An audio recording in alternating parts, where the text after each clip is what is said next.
borrowed meaning, personal authorship, and the measure of one's life. Human beings naturally want meaning, belonging, and purpose. Throughout history, people have aligned themselves with ideologies, political parties, professions, institutions, movements, and charismatic leaders in hopes of finding direction, recognition, and a sense that their lives matter. In many cases, these affiliations offer structure and community, but they also carry a risk that is easy to overlook. We may begin living someone else's story instead of our own. When meaning comes mostly from external approval or group identity, it is often unstable. Viktor Frankl, who was an Austrian neurologist, psychiatrist, philosopher, and Holocaust survivor, reminded us that meaning cannot be handed down by systems, leaders, or institutions. It must be discovered through personal responsibility and lived values. When people rely on an ideology, organization, or leader to supply their sense of purpose, they may feel fulfilled for a time, but that fulfillment depends on forces outside themselves. Modern culture strongly encourages identity through alignment. Social identity research shows that people often define who they are by the groups they belong to. Adopting group beliefs and narratives is part of their personal identity. While this can create unity, it can also weaken individuality. Over time, allegiance may stop being a choice and start becoming an obligation. Questioning the group can feel dangerous, and conformity can replace thoughtful reflection. As a result, many people spend years or even a lifetime giving their time, energy, and loyalty to systems that mainly build the legacy of others. Organizations expand, leaders are remembered, movements continue. Meanwhile, the individual contributor often disappears into the background.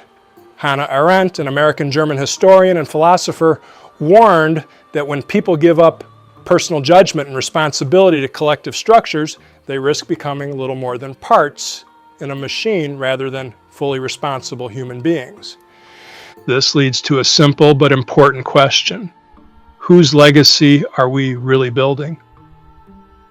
When people reflect near the end of life, most do not hope to be remembered for their affiliations. Few wish their legacy to read loyal employee, dedicated party member, or contributor to organizational success. Instead, people hope to be remembered in human terms: beloved parent, partner, friend, mentor. These identities are not granted by institutions. They are earned through presence, care, honesty, and consistency over time. Psychological development research supports this idea. German-American developmental psychologist and psychoanalyst Erik Erikson described later life as a time when people look back and ask whether their lives feel whole and meaningful. That sense of integrity does not come from titles or achievements, but from living in a way that aligns actions with values and relationships. A life focused only on external success without deep human connection often leaves a sense of emptiness rather than fulfillment. This does not mean that service, cooperation, or working toward shared goals is wrong. Healthy societies depend on people contributing to something larger than themselves. The problem arises when contribution requires giving up personal agency. There is a difference between serving a cause and losing oneself to it. Research on self-determination shows that well-being depends on autonomy, competence, and connection, qualities that weaken when people silence their judgment to gain approval or belonging. True contribution strengthens both the individual and the group. It comes from acting with integrity rather than self-erasure, and from staying morally awake rather than deferring responsibility to authority. When contribution demands the sacrifice of conscience or identity, it may benefit the system, but it quietly harms the person. Legacy, then, is not about size, recognition, or visibility. It is not measured by slogans defended, titles held, or institutions supported. It is measured in quieter ways. Did we show up when it mattered? Did we listen?